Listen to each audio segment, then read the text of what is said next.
أضحى الإسلام لنا دينا وجميع الكون لنا وطنا توحيد الله لنا نور أعددنا الروح له سكنا أضحى الإسلام لنا دينا وجميع الكون لنا وطنا توحيد الله لنا نور أعددنا الروح له سكنا الكون يزول ولا تمحى في الدهر صحائف سدودنا بنيت في الأرض مساجدنا والبيت الأول كعبتنا وأول بيت نحفظه بحياة الروح ويحفظنا علم الإسلام على الأيام شعار المجد لملتنا هو أول بيت نحفظه لحياة الروح ويحفظنا علم الإسلام على الأيام شعار. Tiens, Mamar, frère, j'ai une question pour toi, d'un frère qui m'a posé une question tout à l'heure, si tu me permets. Bon, moi, je lui ai répondu que oui, tu allais dans ce sens-là, mais bon, pour l'exactitude, j'aimerais que tu répondes toi, c'est mieux. Le frère, il demande est-ce que tu nous conseilles en fait d'apprendre notre religion en autodidacte, c'est-à-dire de ne pas se référer à ces chiffres, ces chiffres contemporains là, et aller lire de nous-mêmes les livres afin d'augmenter notre science. Ben écoute, il ne s'agit pas d'apprendre sa religion en autodidacte, il s'agit d'apprendre sa religion tout court. C'est-à-dire que la lecture du Coran, c'est obligatoire. La lecture des hadiths, c'est obligatoire. Apprendre sa religion, c'est obligatoire, en tout cas pour un homme. Ok ? Très bien. Bon. Donc, quand tu vas lire le Coran et relire le Coran, tu es sincère, Dieu va te montrer des choses dans tel verset, il va apprendre des choses, tu comprends ? Il va apprendre des choses. Et dans la Sunna, c'est pareil. Maintenant, lorsque tu vas conclure un sujet, c'est-à-dire que lorsque tu vas arriver au terme d'un sujet, il y a le savoir général, il y a le savoir spécifique. Il y a l'esprit du savoir et il y a des sujets qui sont spécifiques, je sais pas, tel et tel sujet, tel truc, etc., etc. Bon, il faut que tu confrontes ta conclusion par rapport à l'absolu. C'est-à-dire que toi, ce que tu vas en tirer comme conclusion, finalement, il faut que tu la testes pour voir si elle est bonne ou pas. Tu comprends ce que je veux dire ? Oui, bien sûr, frère. Donc, il y a deux domaines, en fait. Il y a la lecture pour apprendre sa religion, que tout le monde doit faire tous les jours. Et donc, ça, c'est pour apprendre, hein, pour connaître, pour l'esprit de l'islam, pour connaître. Et il y a des sujets spécifiques.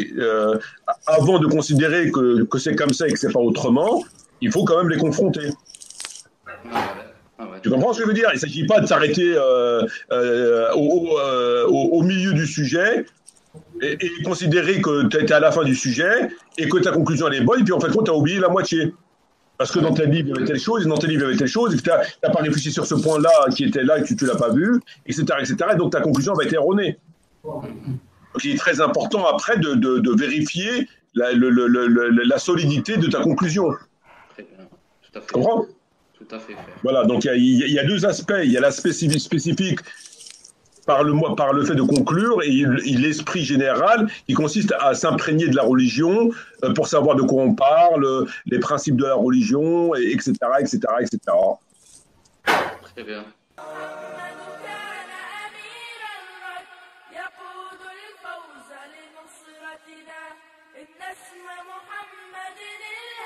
Voilà. Et une autre question. Je sais, Babar, il y a un frère hier, il m'a posé une question, il m'a fait halluciner. Tu sais ce qu'il m'a posé comme question? Il m'a dit comment ça se fait que Iblis il a été banni du paradis et qu'après il a réussi à égarer Adam. Subhanallah. T'as vu la question qu'il m'a posée, frère? Ouais. Tu Vous m'avez parlé. Ouais. Ouais, et moi je lui ai dit que c'était une très bonne question, mais que moi j'avais pas la science pour lui répondre, t'as vu, mais que bon, la réponse ça viendra certainement ultérieurement, on va dire. Ben là, c'est quand même assez incroyable. En fait, c'est un sujet qui est tellement, comment je pourrais dire ça? Et là, c'est la question d'Iblis, sa présence au paradis alors qu'il était expulsé du paradis.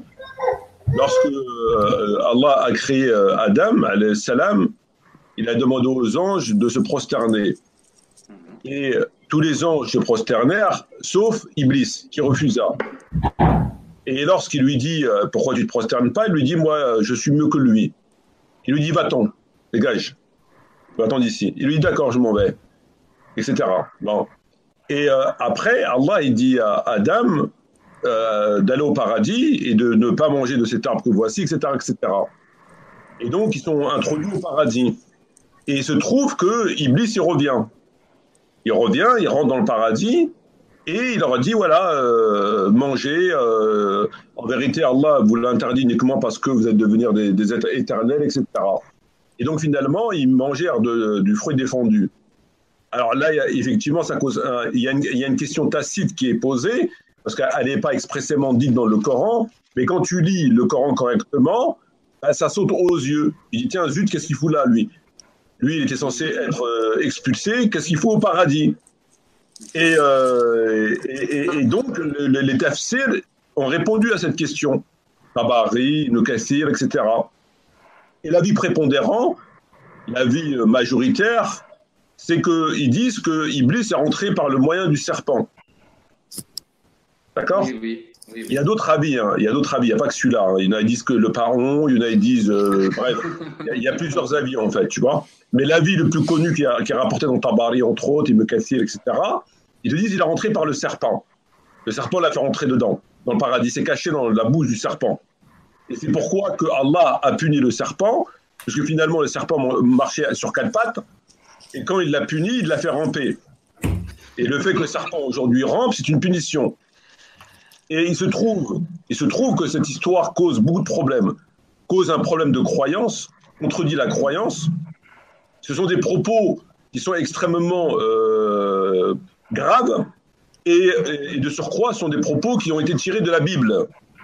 C'est-à-dire que les savants de l'époque, n'ayant pas de réponse à cette question ni coranique ni prophétique, ils n'ont pas, le Coran n'en parle pas, et le prophète n'en a pas parlé. Et pour pouvoir répondre à cette question, ils sont partis voir Al-Kitab, ils sont partis piocher dans leurs livres, notamment la Bible. Et dans la Bible, effectivement, il y a l'histoire du serpent.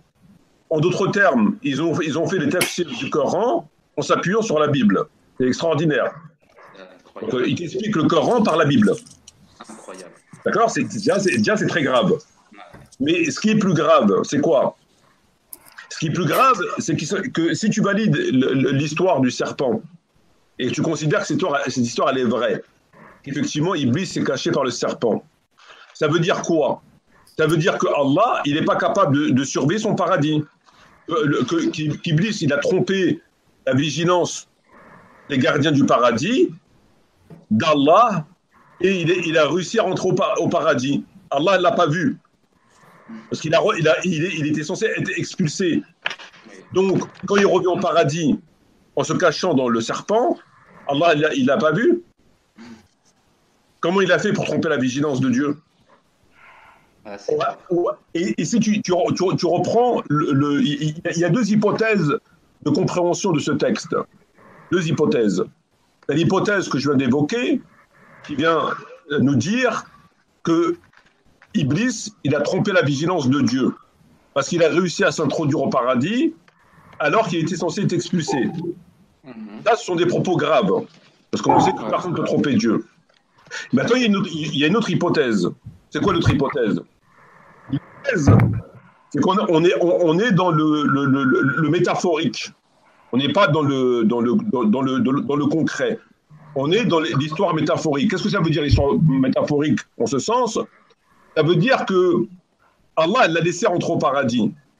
Il savait qu'il était caché, mais il l'a laissé rentrer au paradis. D'accord ? Donc ça, c'est le côté. Il y a deux hypothèses. Il n'y en a pas trois, il y en a deux.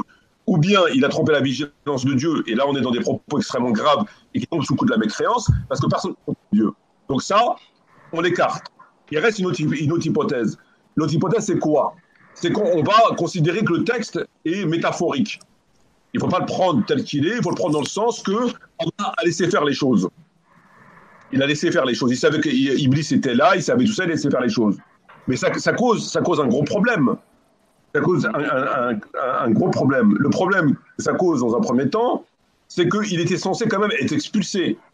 Ça, c'est pas métaphorique. Il lui a vraiment dit de partir. Ça, c'est vrai, c'est du concret, c'est pas de la métaphore. Et donc, se fait-il qu'il est toujours là, alors qu'il est censé ne plus être là? Ça veut dire que malgré qu'il lui dit de partir, et ben non, il n'est pas parti, il est là. Ça cause problème. Et le deuxième point qui cause problème, c'est que, en admettant qu'Allah savait qu'il était dans le paradis, et que c'est métaphorique, et donc il s'est caché de façon, histoire de donner une espèce de côté hollywoodien à l'histoire, il s'est caché sans vraiment se cacher, c'est l'histoire de donner un côté film à cette histoire. Dans ces cas-là, pourquoi y a-t-il besoin de cette mise en scène qui consiste à se cacher dans un serpent pour se dissimuler, alors qu'il n'y a pas besoin de se dissimuler parce qu'Allah sait qu'il est là. Donc il n'a plus qu'à rentrer au paradis sans se dissimuler. Pourquoi va-t-il chercher à se cacher, sachant que ça ne sert à rien de se cacher? Parce que Dieu sait tout. Donc pourquoi tu veux te cacher? Iblis sait qu'Allah sait tout, que tu ne peux pas le tromper. Donc pourquoi tu vas te cacher dans un serpent? Ou bien Allah t'a laissé rentrer au paradis et que tu le sais, dans ces cas-là, tu rentres ouvertement au paradis et tu fais ton job, ou bien tu considères que Allah, tu peux te cacher à lui, et dans ces cas-là, tu te caches. Mais comme Iblis sait très bien qu'on ne peut pas se cacher à Dieu et que Dieu sait tout, pourquoi a-t-il utilisé ce subterfuge pour se cacher? Si toi, par exemple, on va te mettre que c'est toi à la place d'Iblis, tu dois aller au paradis pour faire un travail. Bon. Et qu'en vérité, tu n'as pas le droit d'aller au paradis. Dieu t'a dit, tu dégages, je ne veux plus te voir ici. Ok, bon. T'es parti, mais t'es revenu. Bon, on ne sait pas pourquoi, mais bon, t'es là. Bon, t'es là. Bon. Et tu dis, je rentre au paradis. Il dit, moi, je rentre au paradis, j'ai un truc à faire au paradis. Bon. Tu connais Dieu. Tu sais qui est Allah, tu sais qui il est, machin, etc., ses pouvoirs, etc. Et tu sais par ailleurs, et par conséquent, tu ne peux pas te cacher. Il connaît tout, il voit tout. Est-ce que tu vas te prendre la tête à chercher un serpent pour te cacher dedans, pour entrer dedans? Non. Tout à fait. Comme tu sais qu'il sait tout, tu dis, moi je vais rentrer comme ça, il va me laisser rentrer, il n'y a pas de problème, je rentre, puis s'il ne me laisse pas rentrer, je m'en irai, puis on n'en parle plus. Mais pourquoi te cacher, puisque ça ne sert à rien? Ah ouais, c'est vrai. Non, mais je suis d'accord avec toi, ouais. Donc cette histoire qui a été reprise dans les Tafasir, provient, l'origine est biblique.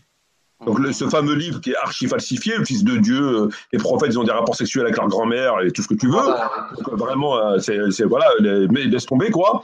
Ça c'est un problème. Déjà, faire le tafsir avec le Coran, faire le tafsir du Coran avec la Bible, fallait oser quand même. Ah, fallait oser. Ouais. Franchement, fallait oser. Un premier point. Deuxième des points, il lui a dit dégage. Bon, il se trouve qu'il est toujours là. Ça cause un autre problème. Il lui a dit de partir, mais il est encore là. Bon, prends pas très bien. Est-ce qu'il s'amuse avec Dieu? C'est quoi qu'est-ce que ça veut dire? Bon. Troisième des points, il rentre au paradis. Il déjoue la vigilance de Dieu. Alors que Dieu sait tout. Donc comment ça se fait qu'il a déjoué la vigilance de Dieu? On va dire Dieu le savait, mais il a laissé rentrer. Mais si Dieu le savait, il a laissé rentrer, et que lui savait que Dieu savait parce que Dieu ne peut que savoir, pourquoi tu te caches? Ça n'a pas de sens. Donc tout ça, c'est plus proche d'Hollywood que du Coran, finalement. C'est plus proche ça n'a rien à voir avec le Coran, toutes ces histoires. Je me cache dans le serpent, je rentre en cachette, il m'a pas vu, je remonte la tête, qu'est-ce que tu fous là, je t'ai dit de partir. C'est pas sérieux. Et l'origine de cette histoire n'est pas coranique. C'est ça le plus grave. C'est-à-dire qu'on n'est même pas dans le hadith da'if, on est dans la Bible. Cette histoire est biblique. Et les savants, comme ils n'ont pas eu de réponse à cette question, parce qu'elle ne peut venir que la présence d'Iblis au paradis, alors qu'il était censé être expulsé, ne peut venir que de Dieu ou du prophète. Parce que personne d'autre peut te dire qu'est-ce qu'il fout là. Il n'y a que Dieu qui peut te dire qu'est-ce qu'il foutait là, parce que personne ne connaissait à part Dieu, ou le prophète qui a eu la révélation, et Dieu lui dit il était là pour ça. Mais un savant ne peut pas le découvrir tout seul. Il rentre pas dans l'invisible, un savant. Un savant, il peut t'expliquer les produits qu'on lui donne, les mots. C'est ça, un savant. Un savant, c'est parce qu'il ne connaît pas l'invisible. Il ne va pas dire qu'est-ce qu'il fout là, alors que Dieu ne lui a pas dit. On est d'accord? Oui, on est d'accord. On est d'accord. Le savant n'a pas les moyens de connaître l'invisible. Bien sûr, frère. Comme quand il dit, nous avons pardonné à Adam, on lui a dit un certain nombre de choses. Le savant ne peut pas dire ce que Allah a dit à Adam. Bien sûr, Il ne peut pas. bien sûr. Bon, donc Non, il peut si Allah ne l'a pas dit dans son livre, ou le prophète ne l'a pas dit, il n'y a plus personne qui peut savoir, c'est mort. Oui, Bon, tout à fait. donc là, les savants, comme le Coran n'en parle pas, et que le prophète n'en a pas parlé, ils avaient la possibilité de se la fermer, de ne pas parler, de dire, ben non, on ne sait pas, je ne comprends pas ce qu'il fout là, ou alors ben, de faire la Bible. Donc ils sont partis voir les Juifs, ils leur ont dit, qu'est-ce que vous avez dans votre livre? Qu'est-ce qu'ils racontent dans votre livre sur cette histoire? Ah ben ils disent, nous c'est un serpent qui rentre au paradis, c'est caché, etc. Ah ben c'est pas mal, ils l'ont mis dans le tafsir. Mais ils l'ont mis dans le tafsir, ok, mais maintenant il faudrait que ça soit non seulement cohérent, mais que ça ne tombe pas sous le coup de la mécréance. Et considérer que Dieu a expulsé quelqu'un, mais qui finalement il est toujours dans le coin en train de se balader, et qu'il arrive à rentrer et à déjouer la vigilance des gardiens du paradis, et à rentrer et à monter la tête de trucs, là c'est Walt Disney. Ouais, Là, c'est un dessin animé. Pour moi, c'est comme Walt Disney, ça. C'est comme si on a fait un dessin animé. C'est pas sérieux. Donc, en réalité, la réponse, il y a une réponse à cette question. Mhm. En vérité, on a la réponse à cette question, mais il fallait la trouver. Ouais, mais dans le Coran. Est-ce que frère, Voilà. concernant cela, en fait, quand Allah, en fait, dit à Iblis au moment où il a refusé de se prosterner, et quand il lui dit de partir, est-ce que ce moment-là exact, est-ce que ça s'est pas passé en deux temps, en fait? Non, en fait, si tu préfères la chronologie des événements, Ouais. elle est claire dans le Coran. La chronologie des événements, c'est qu'il a créé Adam. Quand il a créé Adam, il a dit aux anges de se prosterner. Les anges se prosternèrent, sauf Iblis. Quand il ne s'est pas prosterné, Allah lui a dit pourquoi tu ne te prosternes pas? Il lui dit pourquoi, mais c'est pourquoi Dieu, en fait, tu vois. Parce que quand Dieu lui dit pourquoi, c'est un faux pourquoi. Parce que Dieu ne dit pas pourquoi, parce qu'il connaît tout. Ah ouais. Donc déjà, il faut comprendre le discours coranique quand même. Le discours coranique, il a des codes. C'est pas un homme. Donc quand tu maîtrises le Coran, il y a des codes. Et quand Dieu dit à Iblis pourquoi tu ne te prosternes pas, c'est pas une question. Si tu dis c'est une question, tu tombes dans la mécréance. Ça veut dire que Dieu ne sait pas. Et Dieu ne peut que savoir.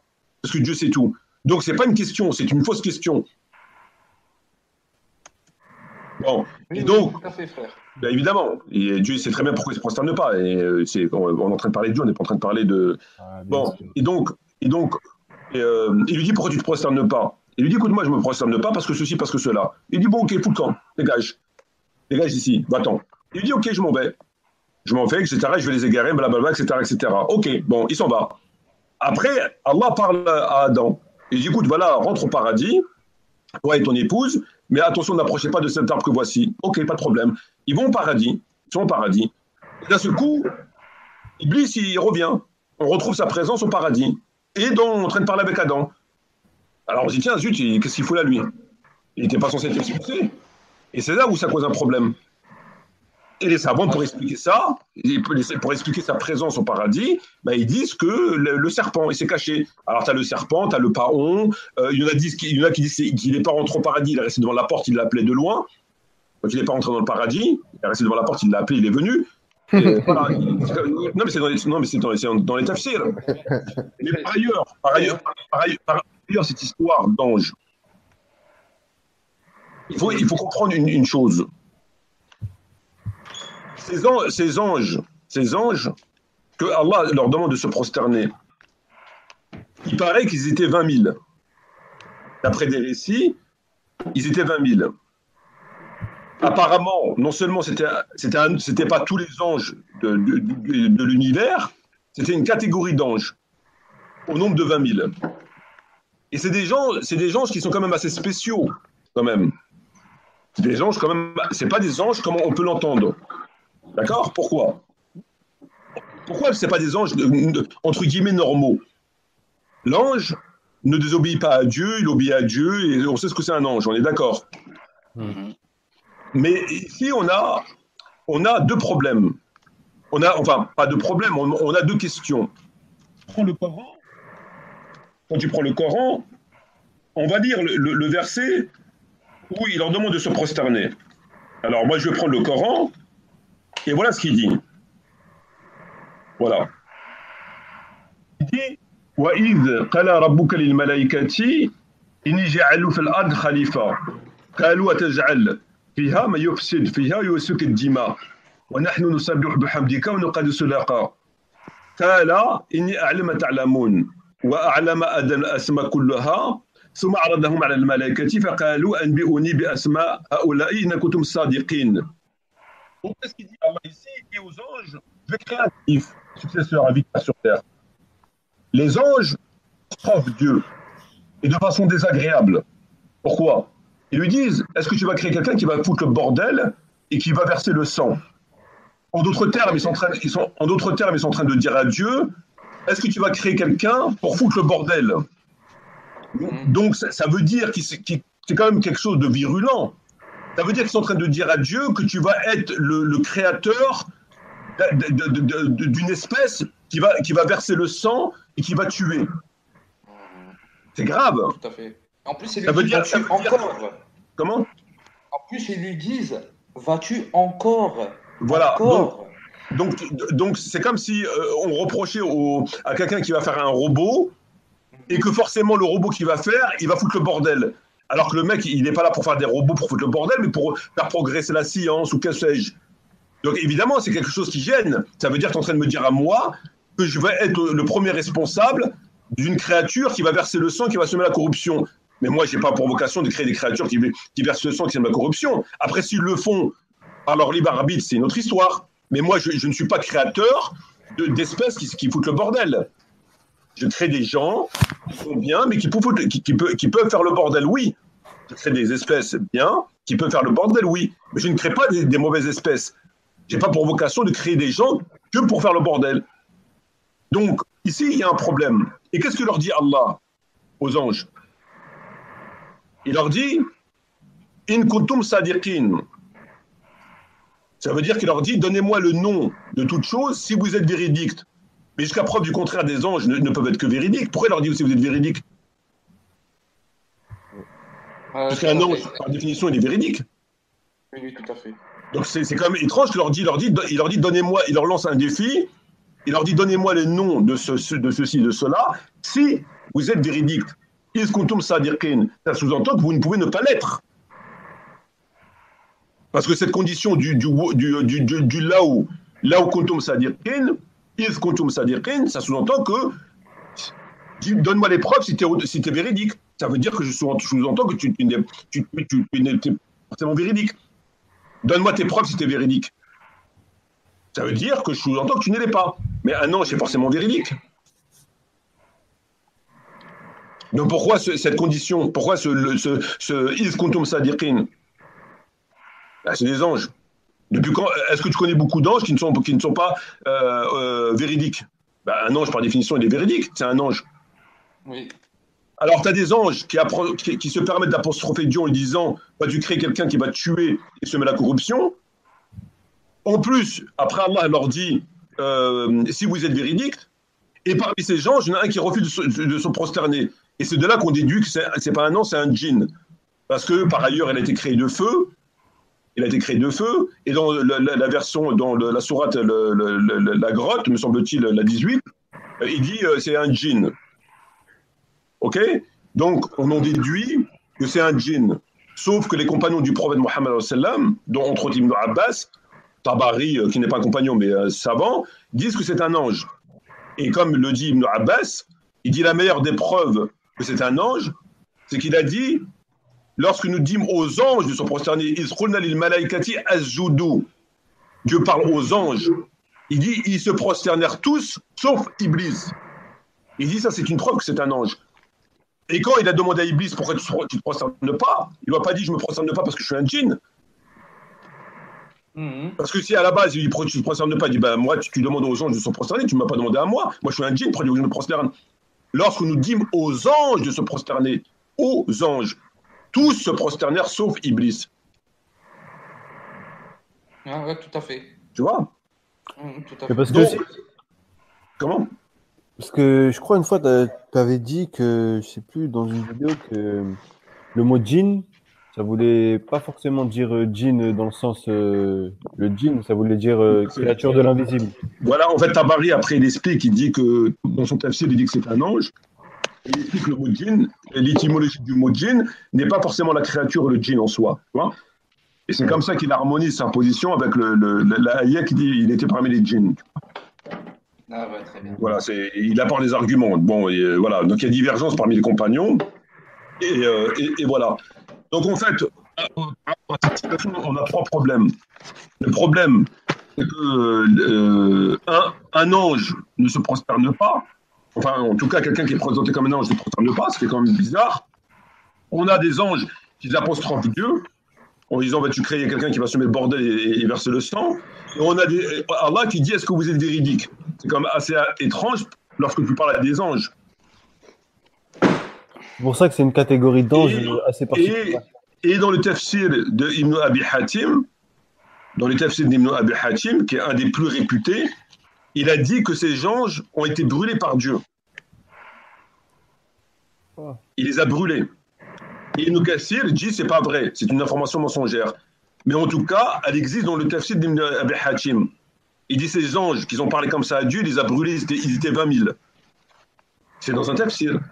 C'est pas dans la Bible ou c'est pas dans la Torah ou je sais pas quoi. Dans le tafsir d'Ibn Abi Hatim, qui est un des plus réputés, il dit ces anges étaient au nombre de 20 000 et Allah les a brûlés. Ah, mais il sort ça d'où?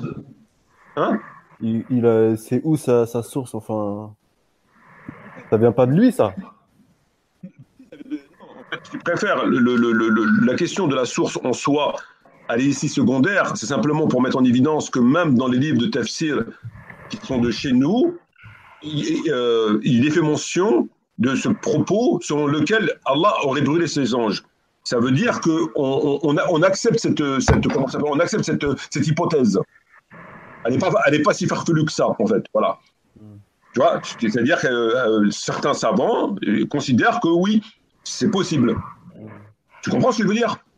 En raison de l'explication, ils apostrophent Dieu. Est-ce que vous êtes véridique, etc. Donc, ça a un fondement, en fait. On ne peut pas apostropher Dieu en disant tu vas créer quelqu'un qui va foutre le bordel et qui va verser le sang. Dieu ne crée pas des créatures pour foutre le bordel. C'est pas normal. Dieu ne crée pas une créature pour foutre le bordel. Il crée des créatures pour faire des choses. Elle peut faire le bordel, oui, mais il ne crée pas une créature pour foutre le bordel. Il ne va pas créer une machine à tuer, à semer la corruption. C'est pas sérieux. C'est contraire à la divinité elle-même. C'est contraire à Dieu lui-même. Ça veut dire que Dieu crée des gens pour foutre le bordel. Qu'est-ce que ça veut dire, ça? Tu vois? Donc, il y a beaucoup de questions autour de cette situation qui est assez étrange et dans laquelle figure la présence d'Iblis au paradis alors qu'il était censé ne plus être présent sur les lieux. Voilà. Mamar, c'est juste une petite précision rapidement sur le sujet de Iblis. Par rapport au fait qu'il soit rentré au paradis. On va faire le live. Il y a des coups. Voilà. Ouais. Donc voilà. Le fait que Allah est Iblis et qu'il lui a dit sors d'ici. Malik, il y a du bruit. Il y a un bruit là. Ouais, il y a quelqu'un qui fait du bruit. Ah ouais. Tu peux couper les micros ou... Ouais, le temps qui. Coupe les micros, le temps de poser. Le temps de poser la question. Alors attends, je vais vérifier. Ah oui, c'est le frère. Justin, je te coupe le micro de 2 minutes. Tu pourras le réactiver après parce que juste le temps que je pose la question, parce que ça fait un drôle de bruit. Vas-y, ok. Merci frère. Donc voilà frère, t'as vu le fait que Allah il expulse Iblis? Ouais. Ça implique qu'il n'y a pas de retour en arrière ni de changement dans sa parole. On est d'accord frère. Ouais. Il laisse pas un délai à Iblis pour rentrer. S'il a expulsé, il a expulsé. Allah il tient sa parole, on est d'accord. C'est bien. Il ne revient pas sur sa parole. Sinon, alors si Allah il commence à revenir sur sa parole, ça y est, c'est la folie. On va commencer à devenir fou. On est d'accord, frère. Ouais. Donc, voilà, très bien. C'était juste une précision que je voulais savoir. Pour ceux qui parlent du fait que Allah il a dit je t'ai laissé un délai, il y en a qui pensent que c'est à cause de ça que Iblis a pu rentrer au paradis parce que Allah lui a laissé un délai pour rentrer au paradis. Alors que nous savons tous que le délai représente le fait que Iblis vivra jusqu'à la fin des temps pour égarer les humains. Donc voilà, c'était juste pour préciser. Donc Allah ne revient pas sur sa parole. Non, mais Malik, Allah ne revient pas sur sa parole lorsqu'elle devient définitive. Oui, là c'est définitif. Et là justement, c'est pas définitif. Ah d'accord. C'est Donc que sa parole, en fait, sur sa parole, il y avait un début. Elle n'est pas définitive, la parole. C'est-à-dire que quand tu prends dans des endroits du Coran où Allah peut discuter avec un prophète, avec Moïse ou avec un prophète, et que dans la conversation, dans l'échange, il est dit des choses, il est redit des choses derrière. C'est-à-dire qu'il y a une évolution de conversation. Il ne s'agit pas de revenir sur sa parole, c'est-à-dire qu'il y a une évolution, il y a un dialogue qui s'est engagé. D'accord ? Donc le dialogue va partir d'un point A et il va apporter une évolution pour se retrouver finalement vers un point B ou vers un point C. Donc ici, ça ne contredit pas l'esprit en soi. Allah ne revient pas sur sa parole. Revenir sur sa parole, c'est quoi? Ça veut dire qu'il a dit A, il est resté sur A, et qu'on vient te dire plus tard que c'est pas A, c'est B. Là, effectivement, c'est pas possible. Et dans l'échange, dans le Coran, où il y a l'évolution dans un dialogue interne qui est inscrit dans le Coran, l'évolution d'un dialogue inscrit dans le Coran. On va prendre un autre exemple, le prophète Mohammed alayhi salam. Ok? Bon. Oui. Le prophète, bon, évidemment, ça n'a rien à voir avec Allah, etc. Mais néanmoins, c'est un prophète. C'est pas quelqu'un qui va mentir, c'est pas quelqu'un qui va dire tout et son contraire, etc. On est d'accord. Bon. On trouve à plusieurs endroits dans le hadith où le prophète va dire une chose et qu'on va lui faire une contre-proposition et qu'il va changer son avis, il va évoluer dans sa position. D'accord? Par exemple, on va prendre un exemple pour l'histoire du propos. Quand il dit, par exemple, par rapport à Khaybar, quand il dit casser les récipients qui ont servi à faire cuire la viande d'âne, cassez-les. D'accord? Jetez la viande d'âne, cassez-les, tu vois? Et un compagnon lui dit, est-ce qu'on peut les laver plutôt que de les casser? Il dit, alors lavez-les. Alors qu'au début, il a dit cassez-les, genre détruisez-les, etc. Puis un compagnon lui dit, mais est-ce qu'on peut les laver plutôt que... Il a dit lavez-les. Bon, là, le prophète, il ne se contredit pas. Non, ouais. Tu comprends ce que je veux dire? C'est normal. Il peut dire une chose, il va dire, voilà, il n'y a pas de contradiction. Il ne va pas dire, tiens, il se contredit. Il dit casser, puis on lui dit laver, il dit, bah, lavez-les. Il se contredit. Non, c'est pas une contradiction. Tu comprends ce que je veux dire? Mais pour l'expulsion, mon frère, pour l'expulsion, est-ce que c'est un commandement définitif ou est-ce que Allah il a pu faire évoluer cette condition d'expulsion au niveau d'Iblis? C'est une évolution. D'accord, donc la réponse elle réside là alors. Ben, évidemment. D'accord, frère, très bien. Évidemment. Ah. C'est la seule réponse. C'est la seule réponse qui tient. Donc le délai. On parle du délai là. Le délai. Très bien. Donc le frère Barbou, il avait raison. Moi, je l'ai contredit. J'ai dit que le délai, ça parlait uniquement. En fait, si tu préfères, quand on va revenir sur les anges, quand Allah il dit pourquoi tu ne prosternes pas, il lui dit moi je ne me prosterne pas, il lui dit va-t'en. Et à ce moment-là, Iblis, il dit quoi Allah? Il lui dit écoute, d'accord, il n'y a pas de problème, mais accorde-moi un délai. Accorde-moi un délai et tu verras que ta créature va être reconnaissante. Et Allah lui accorde le délai. Il lui dit ok, bon d'accord, je t'accorde un délai. En d'autres termes, ça veut dire que tu peux rester. Ça veut dire, ce que je te dis va-t'en, bah reste maintenant. Tu veux un délai, je te donne, reste. Et fais ce que tu as à faire et on verra. Et donc, quand il reste et il fait ce qu'il a à faire et qu'il réussit ce qu'il fait, à ce moment-là, il les expulse tous. Il leur dit maintenant, écoutez le camp tous maintenant. Toi, Iblis, Adam et Ève, dégagez d'ici, descendez. Et quand il dit descendez, il dit fahabeto. Habeto, dans la langue arabe, qui signifie descendre, mais le verbe, il est conjugué au pluriel. Parce qu'il aurait été conjugué au duel, on ne dit pas arbeto. Arbeto, c'est au pluriel. Ça veut dire qu'il y avait au moins 3 personnes. Adam, Ève et le diable. Oui, tout à fait. Et non pas le duel. Oui. Donc l'expulsion qui s'est déroulée une deuxième fois porte sur 3 individus. Parce que le verbe est au pluriel, et non pas au duel ou au singulier. Et donc s'il est au pluriel, ils étaient au moins 3. Adam, Ève et l'ange, et Iblis. Et là, il a été expulsé pour de bon maintenant. Une fois qu'il a réussi à tromper Adam, une fois qu'il a réussi son engagement, il lui a dit laisse-moi un délai, il lui dit vas-y, je te laisse un délai, reste, tu peux rester. D'accord ton délai, fais ce que tu as à faire. Et donc, il est resté, il est parti leur monter la tête, il les a fait tomber dans le péché. À ce moment-là, Dieu est intervenu, il leur a dit bon, maintenant c'est bon, tu as réussi à faire ce que tu avais à faire, maintenant dégage avec eux, vous êtes d'ici, vous 3. Il les a fait descendre. Ah, très bien. En fait, Il n'y a pas de serpent dans cette histoire. La présence d'Iblis s'explique par le délai. Et non pas par une histoire de serpent où il s'est caché dans un serpent pour entrer, etc. Ça, c'est n'importe quoi. le délai qu'il a demandé, c'était justement le délai de rester dans la proximité d'Adam et Ève. Parce que si Dieu ne lui aurait pas donné de délai et qu'il l'aurait chassé, il n'aurait pas pu revenir. Il est chassé, il ne peut plus revenir, c'est mort pour lui. Mais il a demandé un délai. Et quand Dieu lui donnait un délai, ce délai impliquait forcément de rester dans la proximité d'Adam et Ève. Ah, très bien. Bah ouais. Voilà. Ça explique tout. Très bien. Ah ouais, Ouais, ça fait sens. Ça fait sens. je C'est dirais. ça le délai. Le délai, ça veut dire le délai impliquait la proximité, D'accord. l'approche, le contact. Parce que si Dieu, il lui dit, va-t'en, et que l'autre, il s'en va, il ne peut plus venir dans le ciel, il ne peut plus monter. Il est mort, le mec. C'est fini pour lui. Comment il va remonter? Comment il fait? Il est mort, c'est fini. Mais lui, qu'est-ce qu'il a dit, Iblis? Il dit, ok, il n'y a pas de problème. Il n'y a pas de problème. Mais je te demande juste une faveur. Qu'est-ce que tu veux? Laisse-moi un délai. Tu veux un délai? Vas-y, je te laisse un délai. Ça veut dire reste, tu peux rester. Ça veut dire reste, il n'y a pas de problème. Voilà ton délai, et fais ce que tu as à faire. À ce moment-là, il est resté. Il est parti les retrouver au paradis, il aura monté la tête, et quand il a réussi, Allah les a dégagés. Et cette fois-ci pour de bon. Il leur dit descendez maintenant. Voilà. Donc le délai consistait à rester au paradis, à rester près d'Adam et d'Ève pour mener à bien sa promesse. Ah ouais, tout à fait. Voilà. C'est ce qui explique la présence d'Iblis au paradis et non pas l'histoire de serpent qui n'a ni queue ni tête.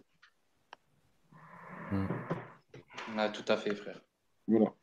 Il y a un frère qui respire fort là, s'il peut modérer sa respiration ou faire quelque chose, Inch'Allah. Il dort, il dort. Je crois que c'est Tony, il dort, frérot.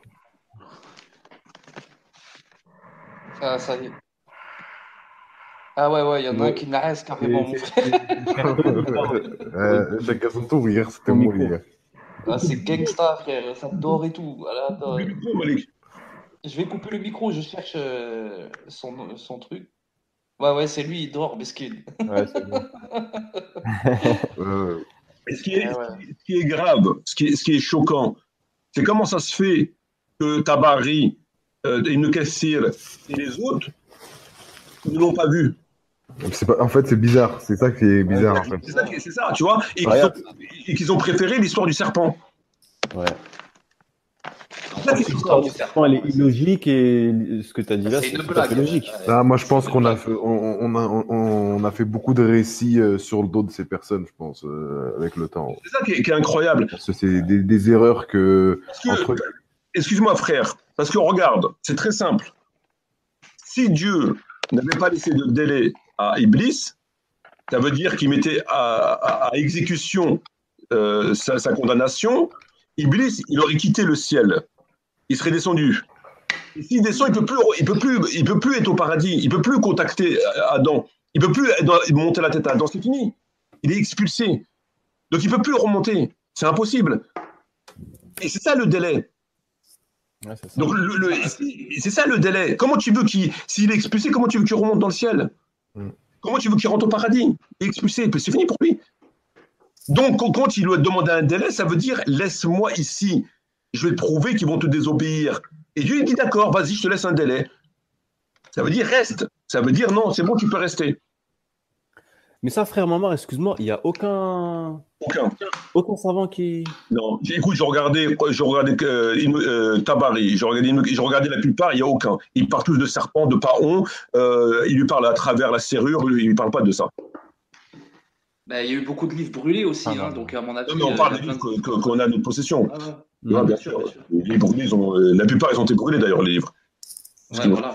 Évidemment. Mais, mais le problème, Les contemporains, ils auraient pu trouver ça. Tu vois. tu sais, le problème, c'est que l'histoire du serpent, c'est de la mécréance. Parce que tu es en train de dire qu'il a déjoué la vigilance de Dieu. Comme si ça changeait quelque chose, qui soit en serpent ou en girafe ou en Non, mais- n'importe non, mais quoi. c'est- Ça non, change mais rien, en fait. Non, mais comment tu peux dire qu'il a réussi à déjouer la vigilance de Dieu? Ouais. Et si tu prends du côté terre à terre, c'est de la mécréance, parce que ça veut dire que tu dis qu'il a déjoué la vigilance de Dieu, Dieu ne l'a pas vu rentrer. Et si tu prends du côté métaphorique, ça n'a aucun sens, parce qu'il n'a pas de raison de se cacher. Il sait que Dieu sait tout, donc rentre normal au paradis, pourquoi tu te caches? Donc le côté métaphorique ne tient pas, le côté concret ne tient pas. Parce qu'on peut penser que c'est métaphorique tout ça, mais pourquoi tu te caches? Tu sais très bien que Dieu va te voir, donc ne te cache pas, rentre au paradis. Pourquoi tu joues ce cache-cache, tu rends dans le serpent? C'est quoi ce dessin animé? Ben oui, c'est un dessin animé, ça. C'est Tu vois? cool, Il y a beaucoup de récits tirés des gens du livre dans les Attends, textes là. Cache aux yeux de Adam et Ève. T'as encore un autre point qui vient les contredire.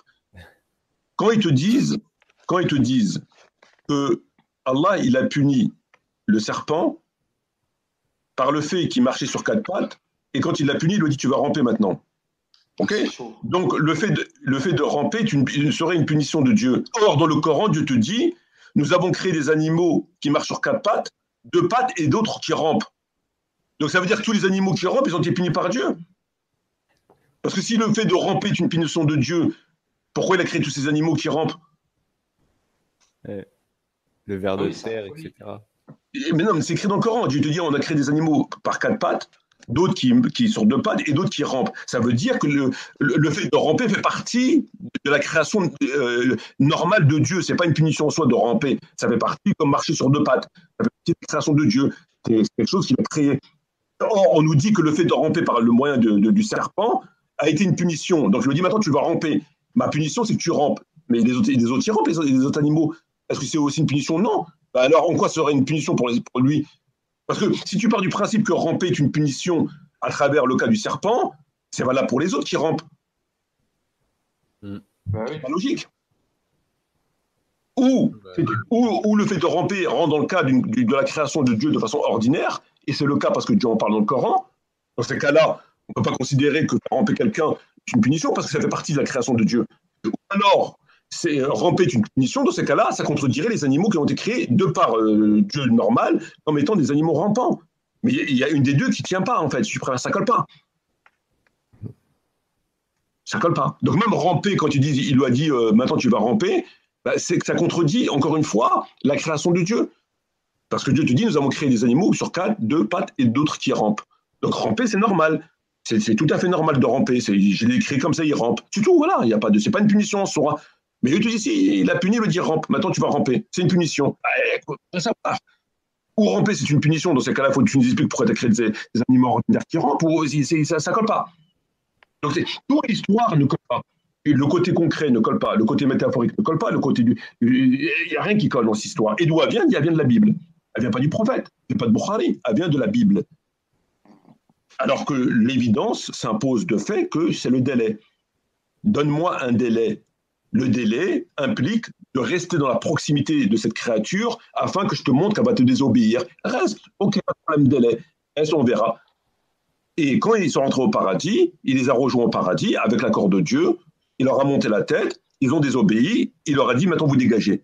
Le terme au pluriel, farbeto, ça veut dire au pluriel. Il les a dégagés les 3. Voilà, c'est tout. Il n'y a ni serpent, il n'y a ni tortue, il n'y a pas de paon, il n'y a rien. Ça n'existe pas tout ça. C'est écrit dans le Coran, c'est le délai. Les savants auraient dû dire, si on retrouve la présence d'Iblis au paradis, c'est parce que Dieu lui a donné un délai, quand il lui a dit donne-moi un délai. Et le délai implique de rester dans la proximité d'Adam afin de te prouver que il va désobéir. Or, si tu m'expulses, et tu me donnes un délai, à quoi il va me servir mon délai? Parce que je ne peux pas monter au paradis. Donc tu me donnes un délai, mais tu m'expulses. Comment tu veux que il me sert à quoi mon délai? Parce que je ne peux pas accéder à eux, donc il me sert à quoi mon délai? Le délai, forcément, m'implique de rester avec eux. Sinon, ton délai, j'en veux pas, parce que je peux pas monter au ciel. Donc, je vais faire quoi avec mon délai? Donc, le délai implique la proximité, obligatoirement. Sinon, le délai n'a aucun sens. Je ne peux pas accéder à Adam. Donc, je ne peux pas. Ton délai, j'en veux pas. Donc, le délai implique la proximité.